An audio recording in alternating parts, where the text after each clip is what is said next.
but there's a few things I want to share. San Diego Pride started in 1974 as a program of the Center for Social Services, now known as our San Diego LGBTQ Community Center. 20 years later, in 1994, San Diego Pride was incorporated as its own nonprofit. The first Pride March in 1974 didn't have a permit, so participants walked on the sidewalks. Some were reported to have worn paper bags over their heads to protect their privacy and anonymity, since it was not safe to be openly gay in public. The following year, organizers successfully obtained a permit for the parade, which attracted about 400 marchers, concluding with a rally in Balboa Park. The organizers of those early events could never have imagined the growth of San Diego Pride today. Today, the parade and festival constitute San Diego's largest civic event of all. Be sure and say hello to the over 250,000 attendees tomorrow. San Diego Pride's organization creates dynamic events year-round that empower and engage our LGBTQ+ community, led by a staff of 15 dedicated employees, guided by a volunteer board of directors, and supported by hundreds of volunteers. In addition to the parade and festival, San Diego Pride sponsors She Fest, I hope you enjoyed it, Trans Day of Empowerment, a variety of programs to provide outreach, education, visibility, advocacy, and training. How far we have come. With funds, you heard Serafina, or it was Jen, one of them said it, from the festival and sponsorships, they've been able to distribute more than $3 million to really important community organizations and programs that help advance Pride's mission to foster pride, equality, and respect for our LGBTQ+ community. We can all be proud of this dynamic organization. I want to invite our interim co-directors back up, Serafina, Jen, oh, you're right here. That's good organizing. To accept the resolution, and I want you to, join me. This is such a wonderful milestone for us, applauding the remarkable accomplishments of San Diego Pride this last 50 years.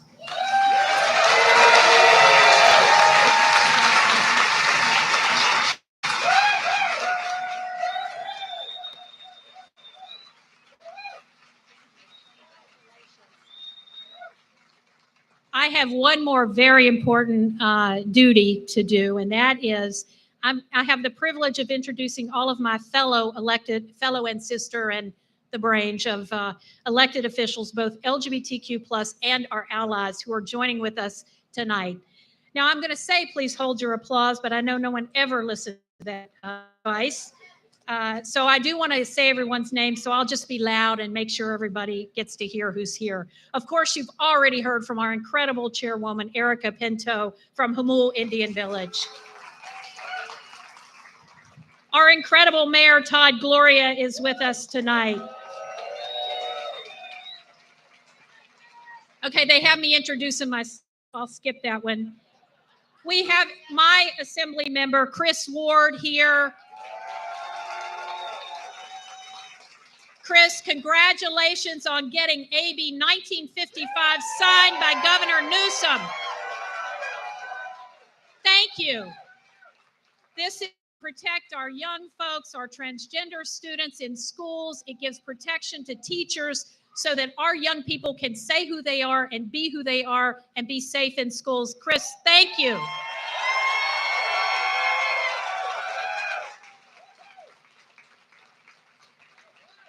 Y'all, he is the vice chair of the LGBTQ+ caucus in Sacramento.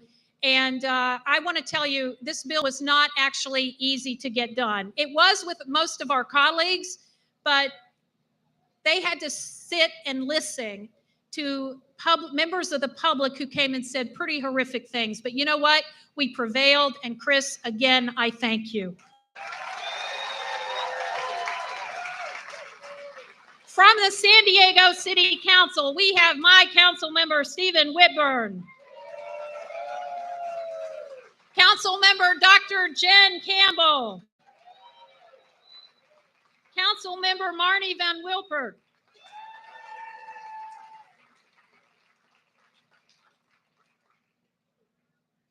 Going down the list, going down the list. Oh, we have Council President Sean Elo Rivera. We have Councilmember Kent Lee. And we have Councilmember Vivian Moreno. Okay, now if I missed it, I'm sure that someone else will give recognition. Oh, Congresswoman Sarah Jacobs. Oh. Thank you all for being here. Our members of our community and our allies, we do this fight together. Happy Pride, everyone. See you tomorrow.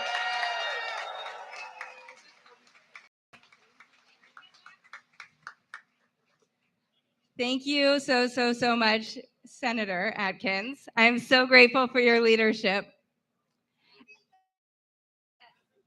We are a 501c3 organization. As we engage in this work toward liberation, we lean into hope and we lean into the struggle as well. The NAACP describes this next song as capturing the solemn yet hopeful appeal to the liberty of Black folks, balancing the violent legacy with that stubborn and boundless hope. It is my absolute pleasure to invite Veer to perform the Black National Anthem, Lift Every Voice and Sing.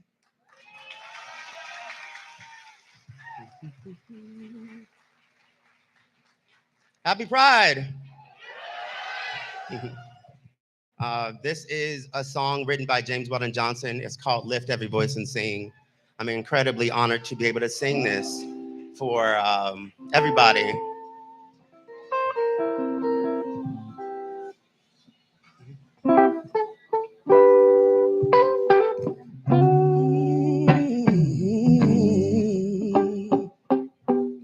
Lift every voice and sing till earth and heaven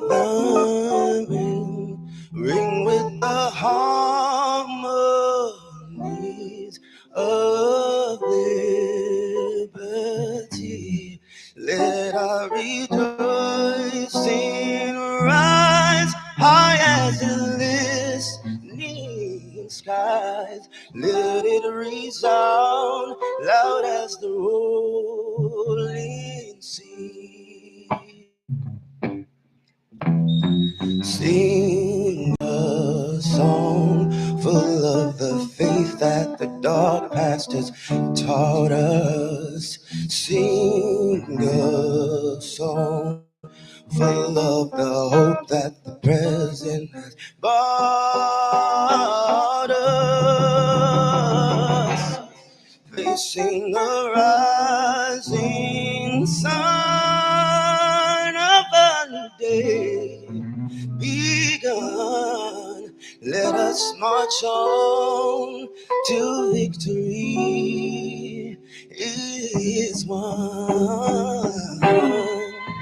Thank you very much.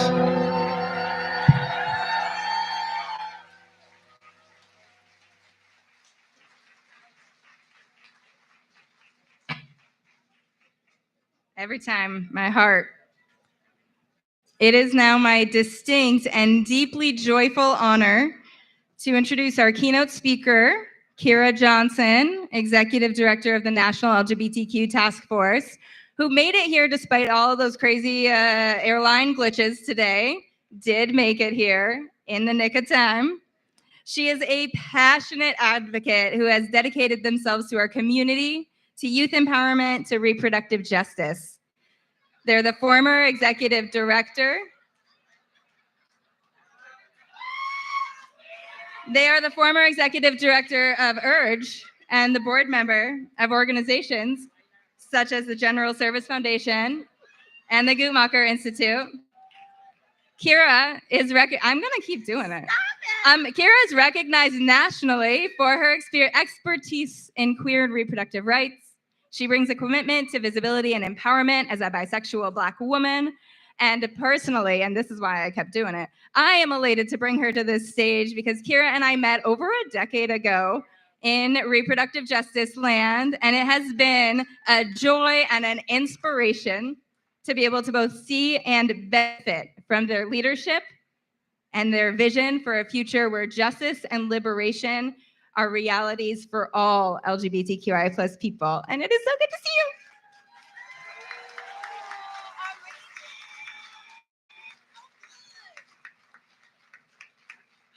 I wasn't supposed to be here tonight. I'm just playing. I'm a mess, y'all, always and forever. Like Jen said, it was like the forces were working against me, and so I don't have my paper, so I'm going to be using my phone. So pardon me. This is my first San Diego Pride, y'all. I am so thrilled to join you. And the theme of this year's Pride, Make History Now, speaks to me on so many levels, especially as our history is being erased. So let's do this. We're going to make some history, all right? But first, I want to take some time to remember some history. Those pioneers who in the early 70s sparked a movement, a revolution. From the Stonewall uprising to Compton Cafeteria to right here in San Diego, where the first Pride, organized by one of the first chapters of the Gay Liberation Front, was just 50 years ago and consisted of about 400 brave souls who marched for queer rights. Yes, and some of them are right here with us today.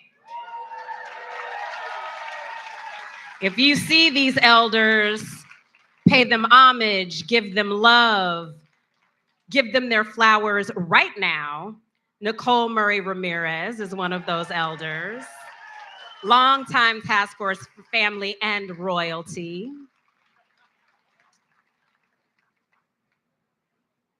Christine Kehoe. Tony Adams, who we just heard from. Todd, Gloria, and more. I'm only supposed to talk for 10 minutes because I can't shout everybody out. Harvey Milk, whose street is behind you, whose ship is in your harbor, and whose face is on a stamp. And right here from because of folks right here in San Diego, boldly reminded us that it takes no compromising to give people their rights. It takes no money to respect an individual. It takes no survey to remove repressions. He was unapologetically and emphatically hopeful. And my goal today is to inspire some hope. So let me just start here. We are winning. You know what? It's 2024, y'all. We should be really excited to hear that we're winning. Because they're trying to make us believe that that's not true. The progress we have made on race equity, gender justice, and queer rights is undeniable. Do not let them erase the progress that we have fought for and won. Is it far from sufficient? Yes. But our social movements have been having impact. From movements for civil rights, Black power, farm workers, abortion rights from just 50 years ago, to more recent successes of the Poor People's Campaign, the movement for Black lives, the fight at Standing Rock. Y'all, birth control is over the counter. What? I mean, it might be locked in that CVS case, but it's technically, you know what I'm saying, over the counter. The queers can get married and divorced, right? And more than 20% of Gen Z identifies as queer. We are winning and creating cultural change rapidly, and they are afraid. It is the reason for the intense backlash that each of us is feeling right now. Attacks on voting rights, bodily autonomy, self-determination, the right to protest, freedom of speech. They are coming from a place of fear. We are a threat to those who want to go back to the days where we all had to live in that closet, to Jim Crow days, to women being little more than second-class citizens, and the ending of separation between church and state. But can I tell y'all a secret? Y'all don't want to hear a secret? Okay. This is like signal shit. Don't tell nobody. Okay? Don't tweet it. Y'all ready? I know why they're scared. They're scared because we've already won. They are scared because they know we aren't going anywhere. They know that with each generation, we are more diverse racially and we're getting cooler every day. They know we have put a train in motion that has already gained so much speed, so much momentum, so much power, and so much force. It would take a miracle to stop this train from moving. And yet, we can't afford to be delusional. While it would take a miracle to stop this train, without love and grace, commitment and action, they will slow the pace of this train. We can't get righteous and complacent. We can't get lazy in the face of these wins. We can't stop this fight to realize our vision for the type of democracy, country, and world we deserve to live in. And this is why we're, that's why the task force is working to queer the vote.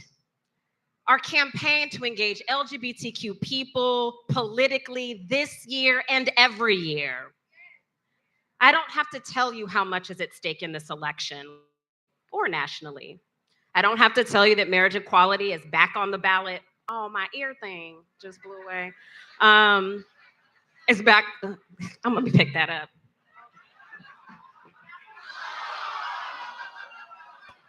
Thank you. Thanks, Mama. I'm not trying to litter y'all's beautiful city. Thank you. It takes a village. We've got to continue to show up now, to organize, mobilize, and of course, show up to vote yes on Prop 3. Our families deserve it. And we all know democracy is on the line in these national elections. We don't have to look any further than Project 25 or Agenda 47 to see the plan that puts our hard-fought progress at risk. But we must meet that not with fear, but with power. As a community, our allies are more visible than ever, and our most marginalized are under attack. So the big question is, what will we do to step up? How will we show up for our communities and for our people? I hate to tell you, but being mad alone won't bring change. Love alone will not stop the surveillance, policing, and incarceration of our bodies. Progressive thoughts and prayers alone won't protect trans lives. Attending marches alone will not fortify our democracy. Action is required.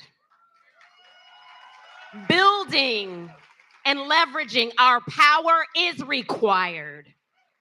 We must educate, participate, and advocate.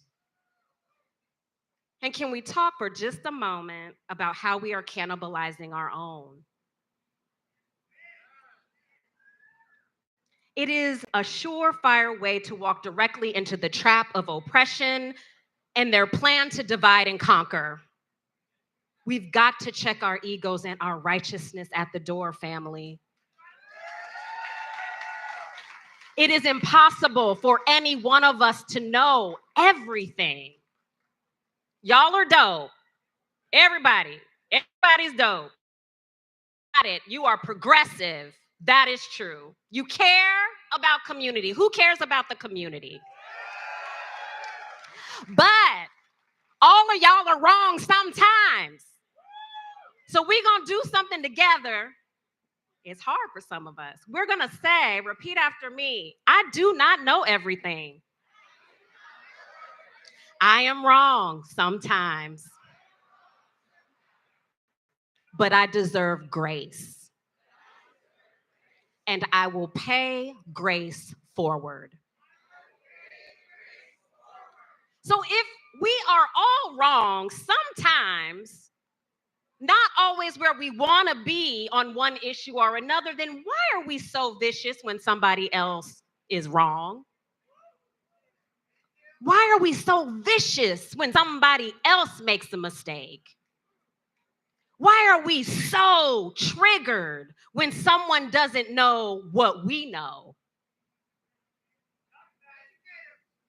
Why are we so quick to divest from each other, disrespect each other, shout each other down, stop recognizing the humanity of each other?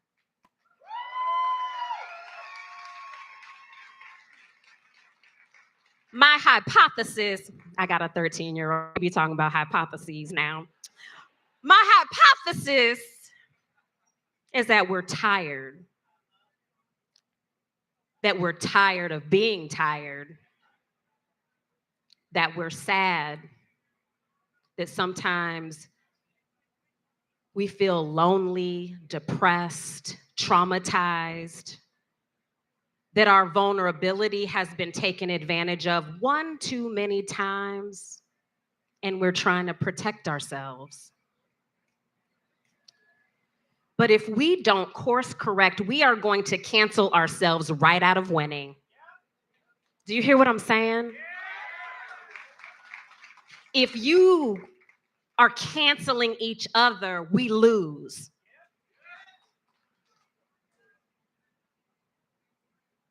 Y'all know the saying, we hurt the ones closest to us? Y'all heard that?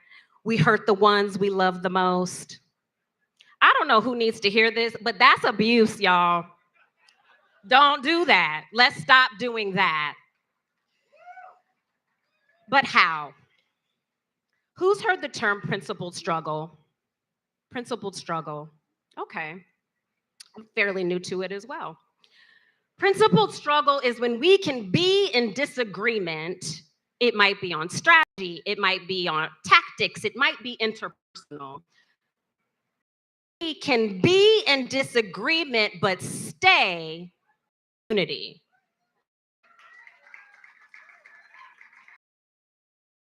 In community.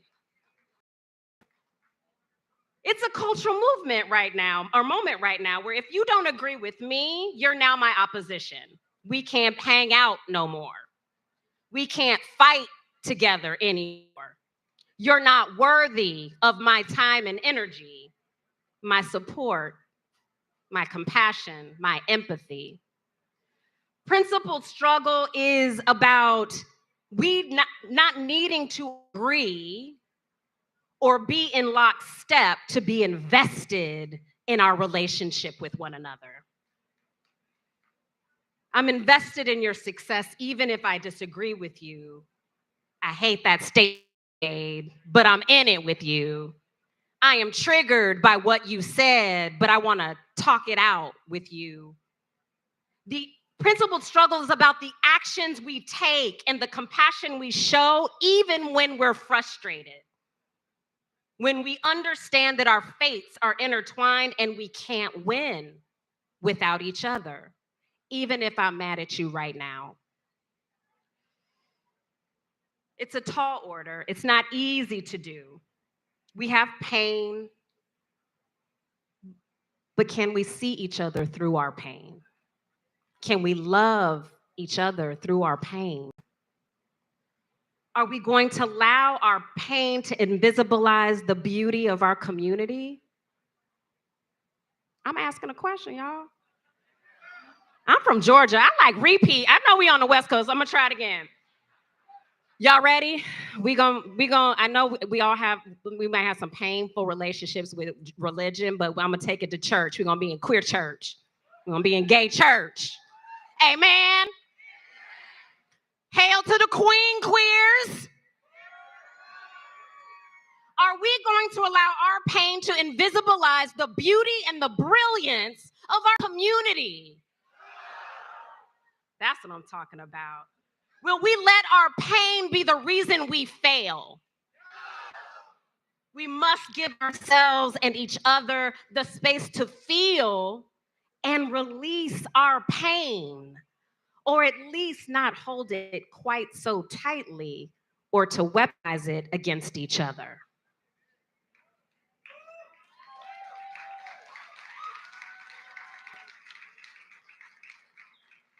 I know this is a tall order to ask, and I'm way over time, so just bear with me.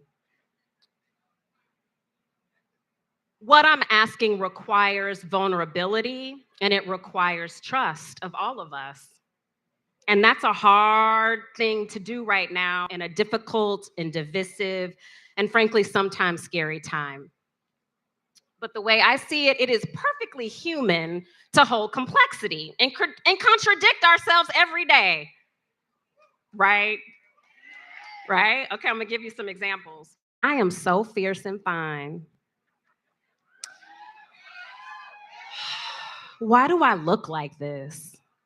Right? You go out one night, you're like, I am ready. I'm looking fierce to death. And another day, you're like, I hate myself or I hate my body. I love you so much, boo. You get on my damn nerves. Anybody who's partnered has got a boo. You hold it. You hold that complexity every day. You love them till they left them dishes in the sink. Being a parent is the most rewarding experience I have ever had. I can't wait to send them Bamas off to the sleepaway camp for 6 weeks. Right? We do it every day. We understand and hold multiple truths. And we can seemingly hold contradicting emotions, and we can honor and metabolize nuance. We can denounce a system that allows members of our community to be murdered, harassed, and experience state-sanctioned violence and discrimination in the country every day. We can also celebrate the lives of our elders and freedom fighters. Actions have led to the progress we enjoy today. We can still love this country and have hope for our democracy and be disgusted by what is happening to our people. So as we leave this Pride season and as we approach November elections, let's practice leaning into complexity, leaning into nuance, checking our righteousness, and tithing a little bit of trust, tithing a little bit of grace. Last thing, I know I'm standing between y'all and something hella sexy on the other side of this, but before I go, I want to ask all of you a question that I've been asked many times about pride, about creating change, about marches, and not just recently, but over the course of a few years. The question is, are we safe? Are we safe? Our undocumented family has asked, are we safe? Our Black folks are asking, are we safe? Our trans family have asked, are we safe? Our disabled folk, are we safe? Our Jewish family has asked, are we safe? Our Muslim and our Arab family have asked, are we safe? It is a question we have to consistently asking ourselves in these times because we live in a time where we actually can't take that question for granted. We are not safe. And we have to be in it together. So I'm going to ask you to do something with me. I want you to look around. You can look side to side, look behind you, make some eye contact. I know it's weird. You might not know these people, but we're all family. There's so much beauty and diversity and brilliance and power here. You may be with friends, you may be with family, it might be chosen family, complete strangers, but you have a responsibility to everyone that you just looked at, no matter who they are. We keep each other safe. We can't depend on government. We can't depend on the police. We can't depend on superheroes to swoop in and make it happen. We have the power to protect ourselves. Throughout history, our communities have always created ways to take care of each other and ourselves, even when government was hostile, even when hospitals turned us away, when religious institutions or our families threw us out. We created alternative and communal systems of healthcare, governance, and social support. We take care of each other. It is not new. Do not let them lie to you. We've got this. We've got each other. And we're going to continue to innovate and build the democracy we all deserve. I am so honored to be leading and learning with each and every one of you in this historic time. There is no more creative mind than the queer mind. There is no bigger spirit than the queer spirit. So pull out your super capes. Let's go put our superpowers to work. Happy Pride, everyone. I love you. I love you. I love you. I love you. I love you. I love you. I see you. I love you. I love you.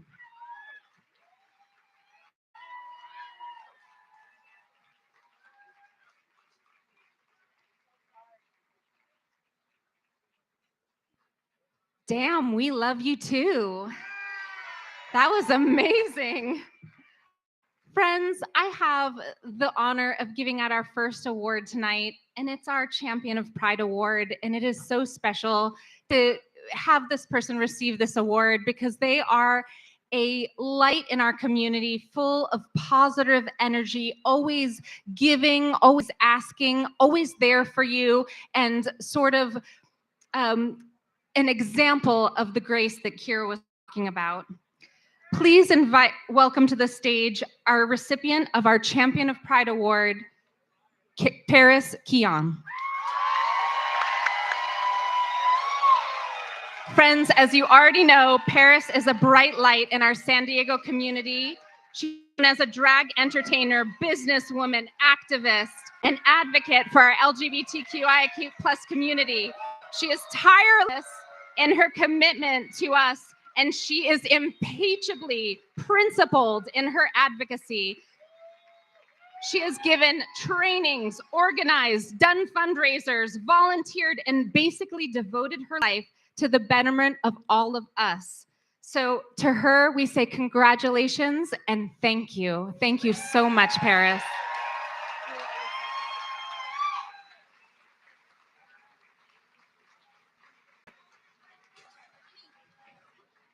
All right. Up next, we have, for the first time in at least many recent years, our first Spirit of Stonewall rally poet. SB Wapu, or SB Love as their pen name, is a former Pride youth. I actually saw them when they were just a little baby in our youth programs. And they are a slam poetry champion, a San Diego local, and just phenomenal and sweet and genuinely wonderful human being. Please welcome to the stage, SB.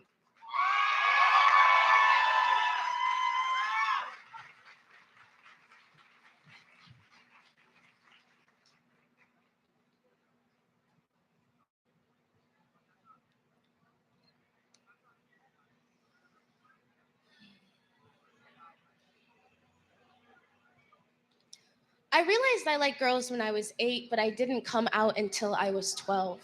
You see, there's a lot of space between the back of the closet and the closet door, and that space is filled with the empty silence that follows the punchline to a joke that nobody ever laughed at. I thought, I can't be gay. I'm Black.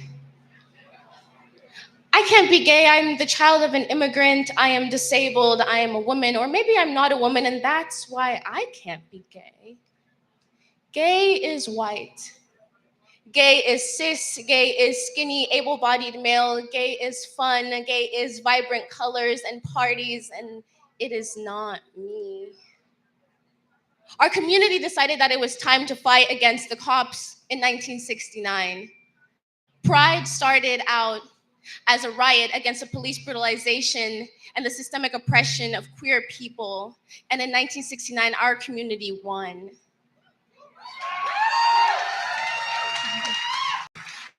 And there's a celebration of that achievement tomorrow, but you see, there is a lot of space between a riot and a party. And that space is filled with the loud silence and the realization that 55 years is a lot of time for amnesia to develop.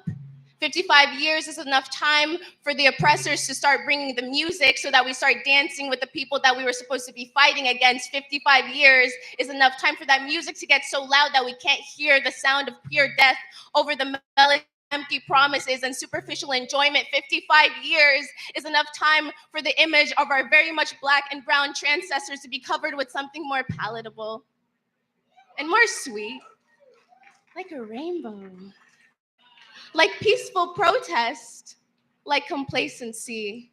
How much erasure does there have to be for trans women of color to be the ones to lead the liberation and win, just for somebody to be born 35 years later looking exactly like them, thinking that I have too much melanin in my skin to love the same sex, while attending the commemoration of said riot? I am not just gay as in rainbows and waving flags. I am queer as in Black, brown, and the bricks being thrown. I am queer as in the P in Marsha P. Johnson stands for pay no mind. But we took it too literally because we pay no mind to the Black and brown people in our community dying every day, to our trans siblings being made illegal every single day.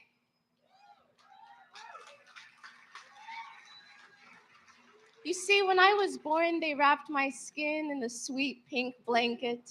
Pink as in pretty and polished, pink as in you're a girl, so wrap yourself in some boy's blue. But I choked and my face turned blue from suffocating on all the expectations being shoved down my throat. At the age of 8, I shed these single tone hues and wrapped myself in the warmest rainbow blanket. Rainbow as in proud to be out of a closet of binary pinks and blues. Rainbow as in openly technicolor in a world full of hues. But the problem is that my skin is not made of rainbows. I am not the mirage after the rain. My skin is the color of the dirt that they shove our faces into while their knees were all pinned on our necks. My skin is the color of the dirt that green growth grows out of after a flood of oppression. And I am not just gay, but I am queer. Queer as in brown, Black, and the red of bricks being thrown at our oppressors. Pride is the celebration of survival after brown and Black people with no other resources other than community decided to throw bricks and stone when their oppressors used. Pride is the feeling of deep satisfaction based off of one's personal achievements and the achievements of one's communities. And the funny thing about pride is that there is none to be found in genocide. And the funny thing about pride is that there is no cowardice in pride. And I will no longer wash myself with rainbow washing.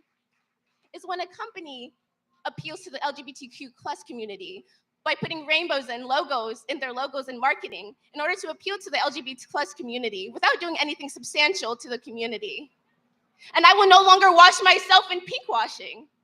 Is when a state appeals to the LGBT plus community in order to distract from the more harmful practices. Israel uses pink washing to distract from the violence and genocidal campaign of Palestinian Americans. And I wonder if we know that pink is just diluted red.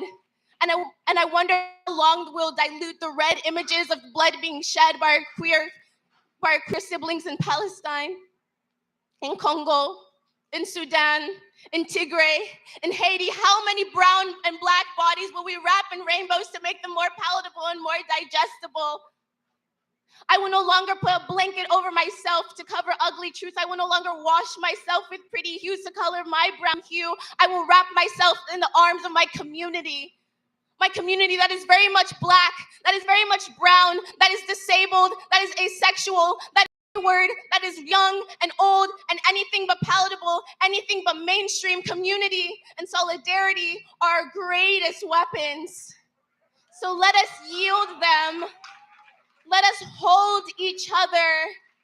Let us fight for each other, every single one of us,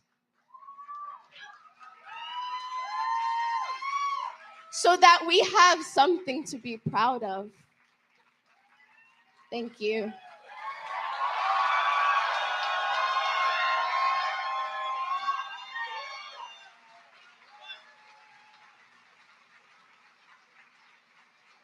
Can we get one more? I just continue this round of applause for our Rally Poet Laureate, S.B. Wapu. That is what this rally is, right? It is a reminder of why we are still fighting. Yes, Pride is a celebration. It is both, right? It's a celebration, and it is also that reminder. One of the other beautiful things that we get to do during the rally, recognize the contributions of our community members in uplifting the mission, the original intent of Pride. Every year we ask the community to nominate folks who have dedicated their lives to uplifting queer and trans people, as generations of queer and trans people have done before. So it is our distinct honor to present the Stonewall Service Award to the East County Queer and Trans Coalition, who are making their way up here. They are a phenomenal, y'all know East County, right? Like, these folks are a phenomenal, diverse group dedicated to supporting marginalized LGBTQI+ communities in East County. This phenomenal group was formed after the tragic Club Q shooting in 2022. They host social events, informational meetings, advocacy efforts to combat anti-trans sentiments and support local LGBTQI+ folks. Currently, they are working to revive San Diego's historic Dyke March, which I'm stoked for. Ensuring that, yes, even East County, especially East County, is a place of pride and acceptance for all. Congratulations, EC Cuties.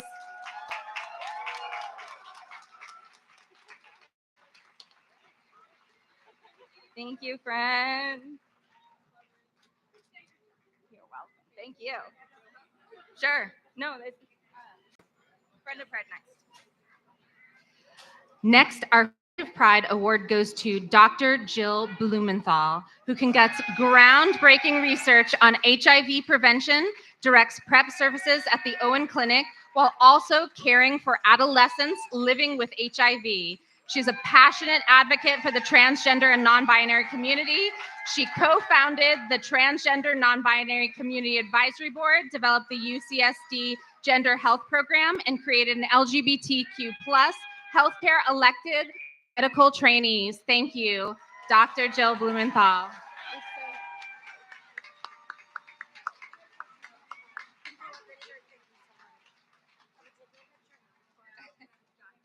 Okay, all right. Next up, San Diego Pride is proud to present, hold on, sorry, I'm just making sure we have the right awardees up on our stage. All right, San Diego, which we do. San Diego Pride is proud to present the Larry T. Baza Award to Patrick Stillman. He is a beautiful, multifaceted artist, gallerist, community activist who was profoundly shaped by the AIDS epidemic. After volunteering with AIDS organizations in San Francisco, Los Angeles, and San Diego, he founded the Studio Door in 2014, creating a vibrant hub for our local LGBT